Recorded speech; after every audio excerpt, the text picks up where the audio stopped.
जय श्री कृष्ण। कहते हैं इंसान को आज नहीं तो कल अपने कर्मों का फल मिल ही जाता है।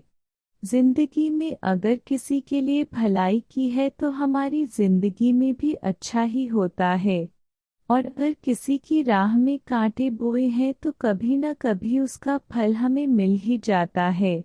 कुछ इन विचारों पर आधारित है हमारी कहानी। अरे ओ महारानियों, यहाँ तुम्हारे महलों की तरह नौकर नहीं है, काम कर लो शांति की। ये रोबदार आवाज सुनकर उसकी दोनों देवरानियां आशा और सुनीता अंदर तक कांप जाती थी।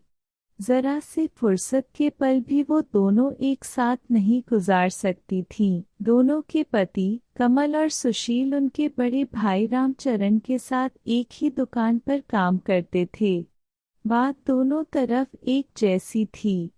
वहां दुकान पर दोनों भाई अपने बड़े भाई से एक शब्द नहीं बोल सकते थे, और यहाँ घर पर दोनों अपनी सास कम जेठानी से एक शब्द नहीं बोल सकती थीं। सास को तो दोनों ने देखा ही नहीं था, और जेठानी केवल नाम की ही शांति थी। दोनों भाइयों का रामचरण के आदेश पर दुकान के काम में पिले रहना और घर में शांति के आदेश पर आशा और सुनीता का घर के काम में पिले रहना अब नियति बन चुका था। हालांकि कमल और आशा की शादी को अभी 1 साल और सुशील और सुनीता की शादी को सिर्फ 8 महीने ही हुए थे। दोनों देवरानियां देर रात को जब घर के काम से निपटती तो अपने हारे थके पतियों से कोई शिकायत नहीं कर पाती थीं।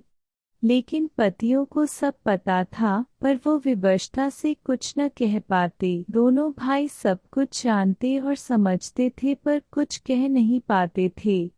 माँ बाप के मरने के बाद भाभी ने बड़े भाई को ऐसा काबू में किया कि वो तो ना कुछ देखते थे और ना ही कुछ बोलते थे। घर में सिर्फ शांति भाभी का ही राज था। बड़े भाई के 2 बच्चे थे, एक लड़का और एक लड़की। दोनों भाई अपने उन भतीजे और भतीजी पर जान छिड़कते थे, पर भाभी ने कभी अपने देवरों को नौकर से ज्यादा कुछ नहीं समझा। हर बात में दुभान करना भाभी की अब आदत सी बन गई थी।